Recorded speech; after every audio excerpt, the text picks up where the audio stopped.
महाराष्ट्र विधानसभेची निवडणूक पार पडली आहे। महाविकास आघाडी की महायुतीची सत्ता येणार याचा फैसला 23 नोव्हेंबर रोजी होणार आहे। मात्र मतदान संपल्यानंतर तातडीने एक्झिट पोल्स समोर आले आहेत।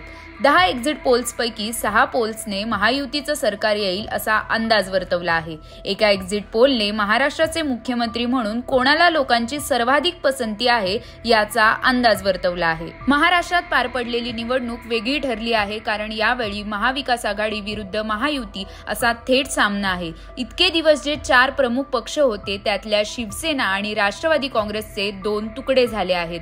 आता एक्झिट पोल्सच्या अंदाजानुसार महायुतीची सत्ता येईल असा अंदाज वर्तवण्यात आला आहे। नेमकं काय घडतं ते 23 नोव्हेंबरला स्पष्ट होणार आहे।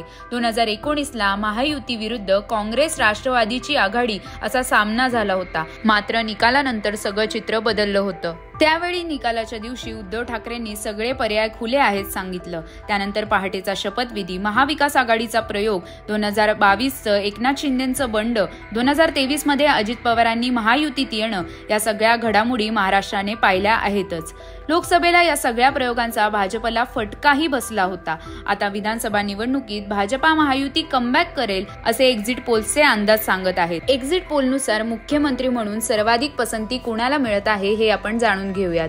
एकनाथ शिंदे यांना 35.8% लोकांनी मुख्यमंत्री म्हणून पसंती दर्शवली आहे, तर 21.7% लोकांनी उद्धव ठाकरे यांना मुख्यमंत्री म्हणून पसंती दर्शवली आहे।